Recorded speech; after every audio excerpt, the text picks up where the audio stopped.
Bonjour tout le monde, nouvelle fin de semaine, nouvelle semaine en prévision, ça veut dire nouvelle vidéo pour faire le bilan donc de la deuxième semaine du mois d'août et préparer la troisième. Alors comme prévu, cette semaine, on est à sec, absolument à sec, parce que donc pour les courses, comme je l'avais dit la semaine dernière, il fallait absolument acheter des produits relativement chers comme la lessive. On avait aussi des produits d'hygiène, ça je vais y revenir parce que je l'ai pris sur un autre budget. Enfin, des choses comme ça qui coûtent relativement cher, hein, qui sont en tout cas pas de l'alimentaire, et qui donc ont fait qu'on a dépensé la totalité du budget hebdomadaire pour les courses. Donc c'est le grand vide. Les 1,20 € qui restent ici viennent de divers budgets. Je vais les mettre tout de suite dans le petit pot. Ah oui, puis les 20 centimes, je les garde pour le café au boulot.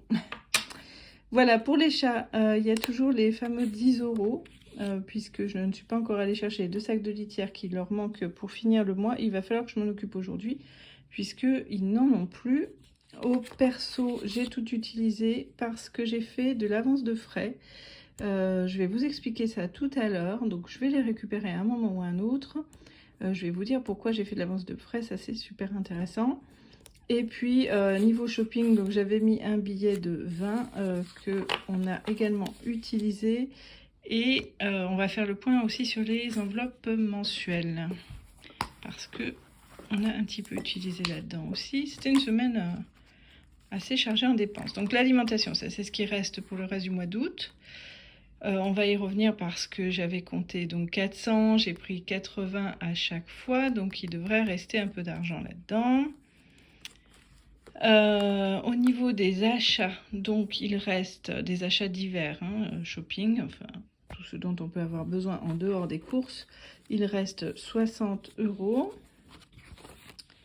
Au niveau des repas à l'extérieur, j'ai pris hier 10 € parce que, pour ne rien vous cacher, je me suis levée en retard. Je n'avais absolument pas préparé ma gamelle la veille pour le travail et donc j'ai mangé à l'extérieur. Ça, c'est un grand classique. Et puis, en beauté, il reste, j'ai acheté de la crème pour ma fille, il reste des pièces de monnaie et un billet de 5. Je vais le laisser quand même jusqu'à la fin du mois et puis il rejoindra, j'espère, le défi 5 € et les petites pièces iront dans le pot. Mais enfin, pour l'instant, on le laisse puisque ce sont des enveloppes mensuelles. Donc, on fera le point dans 2 semaines. Et puis voilà, tout le reste... ça on en reparlera peut-être à la fin du mois, puisque donc normalement j'ai encore droit cette année à la prime de rentrée. C'est la dernière année puisque ce sont des primes calculées sur les revenus des 2 années précédentes. Donc elle est annoncée, le versement est annoncé. Moi vous me connaissez, tant que l'argent n'est pas sur le compte, il n'existe pas.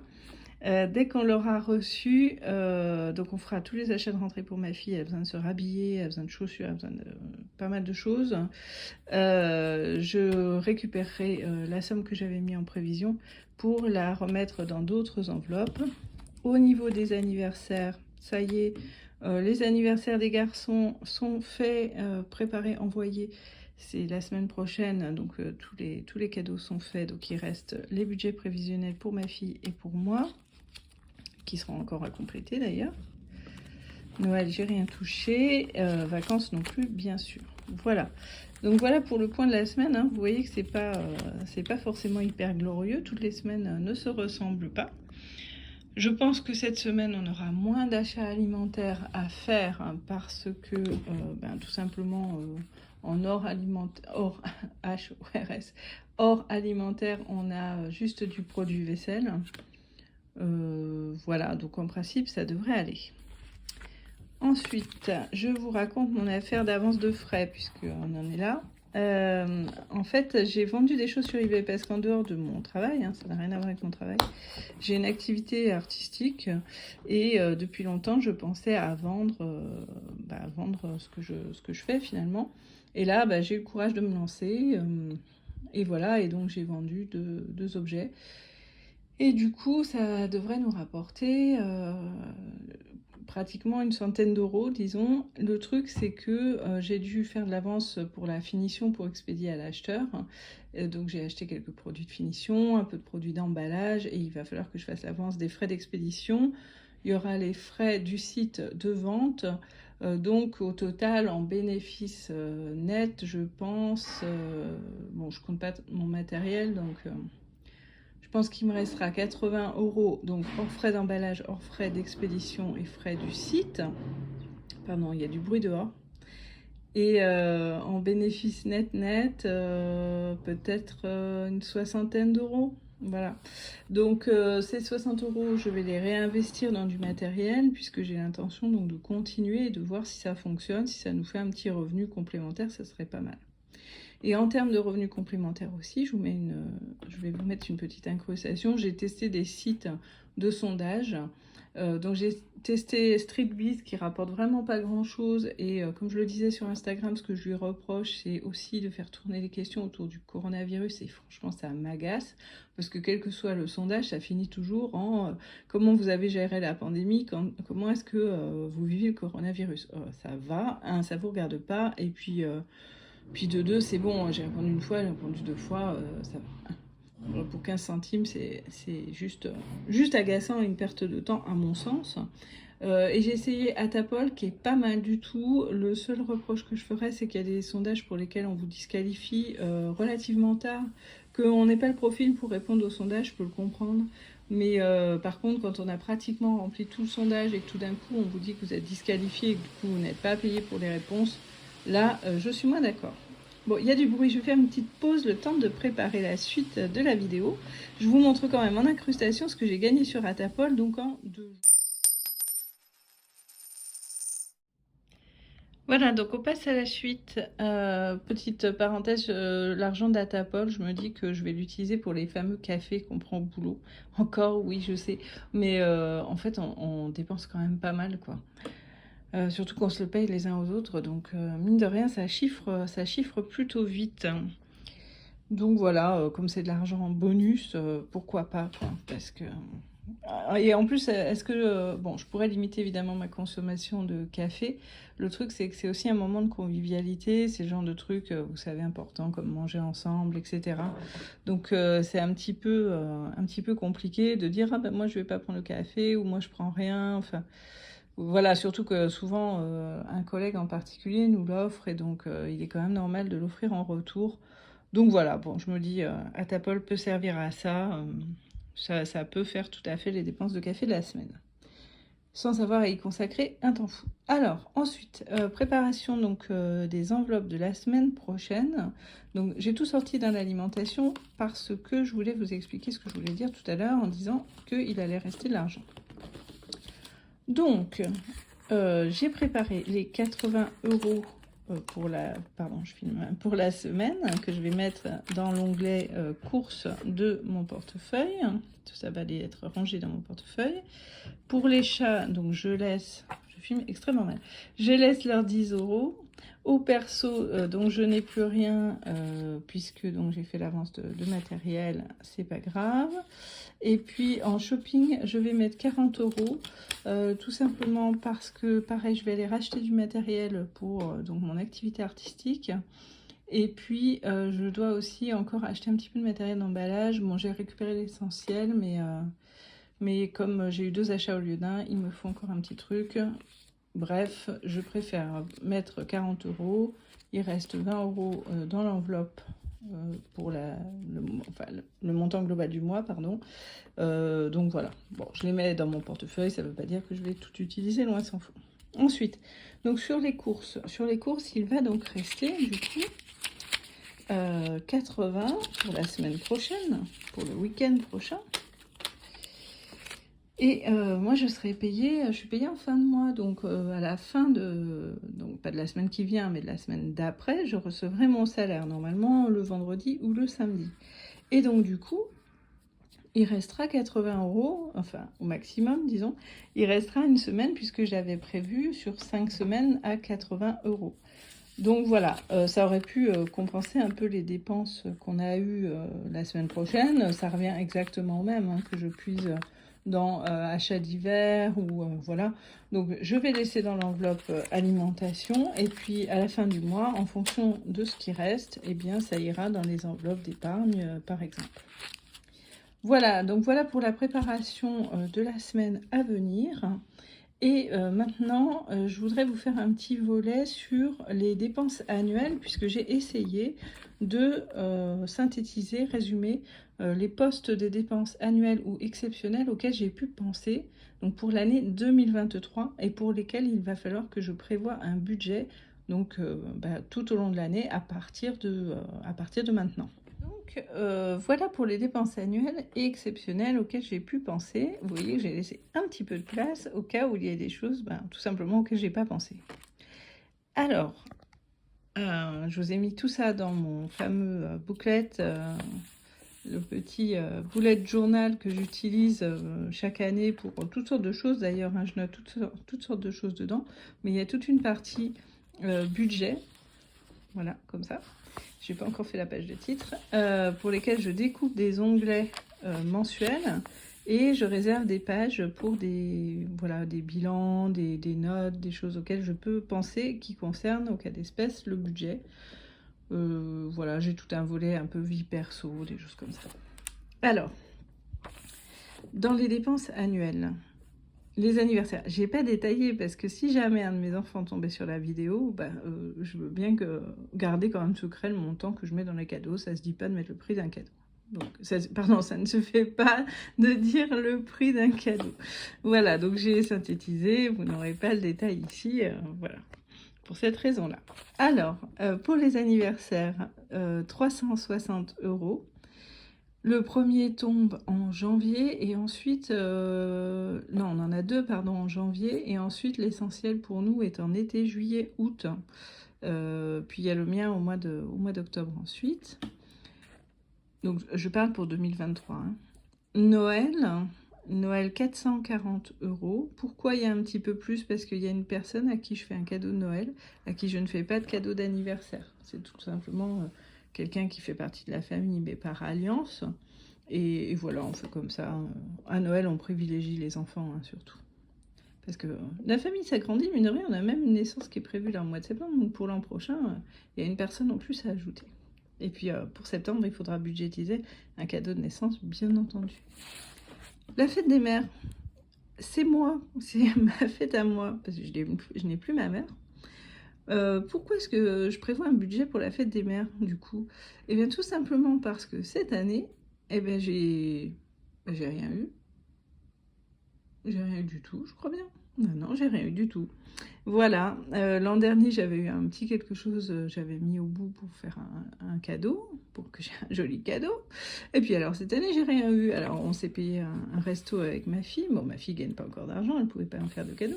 Alors, les garçons, ils se sont dispensés. Eh bien, moi, je suis désolée, mais charité bien ordonnée commence par soi-même. Donc, je me prévois un budget pour me faire un cadeau ou un bon resto. Ou un bon resto. Voilà, donc un budget de 100 € pour moi. Les vacances, les vacances, qu'est-ce que ça coûte cher? Donc cette année, on est déjà parti une semaine. Je pense que ça nous a coûté environ 1 000 €. Je me suis dit qu'en enchaînant 2 semaines, plutôt qu'avoir des transports multipliés par 2, ça permettrait peut-être de réduire un peu les coûts à 1 500 € pour 2 semaines. Hors alimentation, l'alimentation, je la prends dans le budget alimentation parce que, voilà, nous, on va faire les courses, on prend des locations où on peut cuisiner, donc ça ne coûte pas plus cher que l'alimentation hebdomadaire.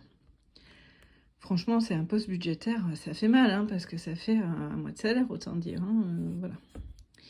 La régularisation des impôts pour l'an prochain, je prévois 300 €, ce qui veut dire que j'espère gagner plus d'argent. Donc moi, je trouve ça très positif. Et puis ma foi, s'il n'y a pas de régularisation, eh bien tant mieux, c'est de l'argent qui retournera, par exemple, dans l'enveloppe d'épargne. La rentrée de l'an prochain, là, je prévois un budget de 400 €, donc l'équivalent de la prime de rentrée, tout simplement parce que l'an prochain, on n'y aura plus droit, c'est fini, on a atteint les plafonds.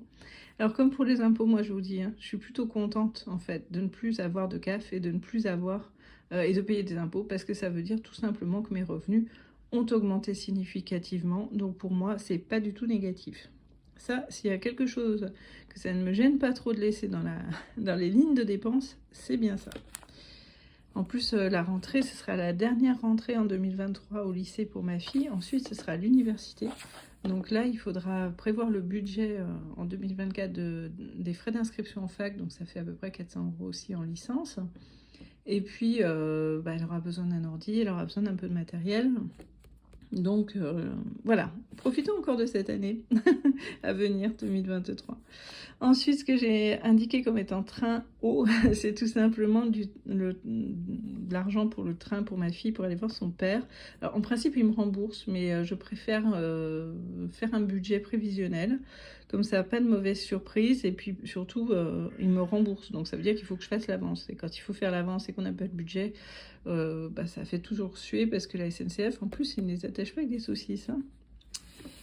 Ensuite, dans les dépenses exceptionnelles. Alors, moi, je vous l'avais dit, j'ai des soins dentaires à faire, j'ai un devis, il y en a pour 1 900 €. Ça, c'est ce qui me reste à charge.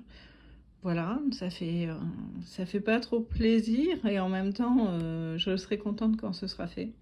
Donc, voilà, un budget de dépenses exceptionnelles, ça ne reviendra pas tous les ans. En tout cas, j'espère. Donc, 1 900 €. Pour la maison, alors qu'est-ce que j'entends par là? Il s'agirait d'améliorer cet appartement. J'ai calculé combien ça coûterait de bien refaire cet appartement et j'arrive à une somme totale de 4 000 €. Alors, on est locataire. Donc, la question à se poser, c'est est-ce que ça vaut le coup? Pour moi, si on reste encore ici un moment, ça peut valoir le coup. La seule chose, c'est de négocier avec le propriétaire, de dire voilà, moi j'améliore l'appartement, mais vous en prenez au moins 50% à charge, donc c'est déduit du loyer. Connaissant mon propriétaire, je suis pas trop sûre qu'il va être OK. Mais dans ce cas, moi, je vais pas forcément investir dans un bien qui ne m'appartient pas. Donc, je vais améliorer du point de vue cosmétique, confort pour nous. Mais ça n'atteindrait peut-être pas, dans ce cas, cette somme-là. Donc, bon, à voir. Mais je préfère budgétiser ça. Et puis, sinon, ça ira également dans un autre poste de dépense que je voudrais refaire en premier lieu. C'est le couloir. Donc j'ai calculé, là c'est un petit budget, j'en aurai pour à peu près 300 € tout compris, parce que je vous montrerai peut-être à l'occasion, j'ai un meuble qui est pas du tout pratique où on met les chaussures. Il y a un grand placard où il y a tout le bazar des chats et un peu d'outillage. Donc je voudrais un meuble à chaussures un peu propre, le carrelage. Ici, il a été posé sur du parquet, mais oui, ça c'est une très bonne idée. Donc forcément, comme le bois ça bouge, un carrelage a fini par éclater, donc je voudrais mettre une espèce de tapis de couloir, un chemin là, vous savez, en tapis. Voilà, des petites choses comme ça. J'avais déjà papiété un mur pour des raisons esthétiques. Je voudrais finir la peinture partout ailleurs, reprendre la peinture. De toute façon, l'appart a besoin d'être entièrement repeint. On l'a trouvé dans un état, mais lamentable. Voilà. Bref, je ne m'étends pas plus sur le sujet parce que je pourrais en parler, râler surtout pendant des heures. Donc voilà, il y aura un budget amélioration de la maison / déco à prévoir. Tiens, d'ailleurs, je me rends compte que j'ai pas compté le salon et du coup, j'ai pas compté le changement du canapé. Disons que c'est une enveloppe globale, hein, si vous voulez bien. Et ensuite, dans les dépenses exceptionnelles, je ne vais pas parler trop fort, ma fille rêve depuis des années d'aller au ski. Donc j'aimerais bien lui payer un week-end au ski. Et du coup, je compte un budget total de 600 €.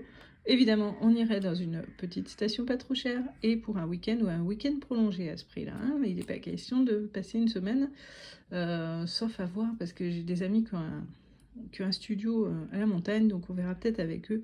On verra. Mais enfin, ça, c'est un petit peu le projet top secret. Voilà, on a fait le tour des dépenses pour lesquelles donc je vais budgétiser, sachant que donc dans mon classeur, j'ai déjà commencé en fait. Hein, j'ai déjà commencé. Ça, c'est pour Noël cette année, donc on n'en parle pas, mais sur l'anniversaire, il y a l'anniversaire de ma fille, donc qui est en janvier, pour lequel j'ai commencé à budgétiser. Ça, c'est quoi? Oui, c'est la rentrée de cette année. Donc Noël, ça c'est Noël de cette année, donc c'est pas le même, ça c'est Noël 2023, mais enfin je budgétise quand même. Pour les vacances de l'an prochain, j'ai commencé à budgétiser aussi. Fonds d'urgence et épargne, ça d'accord, faudrait d'ailleurs que je mette tout ça à la banque. Et pour la santé, j'ai commencé à budgétiser, c'est pas beaucoup, mais c'est déjà ça, c'est mieux que rien du tout. Voilà, et puis le fameux défi des 5 €, on verra, ça ira peut-être abonder à une enveloppe, par exemple, par exemple pour ça. Bon, on n'atteindra pas tout ça, bien sûr, mais ça peut en faire une partie, pourquoi pas. Et puis, ce que je gagne maintenant, donc en vendant mes heures, ça peut aussi aller dans un de ces budgets-là, pourquoi pas. Peut-être bien celui-ci, hein. Voilà, parce que nous, on mérite, pas vrai? Voilà, on arrive au bout de notre vidéo de la semaine, bilan et préparation. Au nombre des revenus complémentaires qu'on attend encore, donc cette semaine, la prime de rentrée scolaire. D'ici la fin du mois, qui sait, la pension alimentaire. On peut espérer, ouais, voilà. Et puis voilà. On m'a posé la question sur Insta de savoir où se procurer le classeur. Donc pendant qu'il est devant moi, je vous en parle. Je l'ai acheté sur Amazon, mais je le conseille pas forcément parce que la couverture souple n'est pas top. Voyez comme ça tire là déjà sur les anneaux. Et puis la qualité des enveloppes et des intercalaires, pas top non plus. Donc je pense qu'il existe à un prix équivalent des classeurs de meilleure qualité. Alors, vous pouvez aussi commencer avec des enveloppes en papier, hein, c'est aussi tout à fait possible. Parce que le but n'est pas de commencer par investir un argent fou pour en économiser ensuite, mais peut-être plutôt l'inverse. Donc de commencer par économiser, puis avec ce que vous aurez réussi à mettre de côté, à vous équiper pour votre budget, parce que ça fait aussi plaisir d'avoir du matériel comme ça, un petit peu de papeterie ou de gestion. Voilà, mais ne commencez peut-être pas à investir des dizaines et des dizaines d'euros avant même d'avoir commencé à en épargner. Voilà, bah écoutez, je vous souhaite une très bonne semaine, je vous souhaite de belles économies, un bon budget bien maîtrisé, et puis on se dit à très bientôt.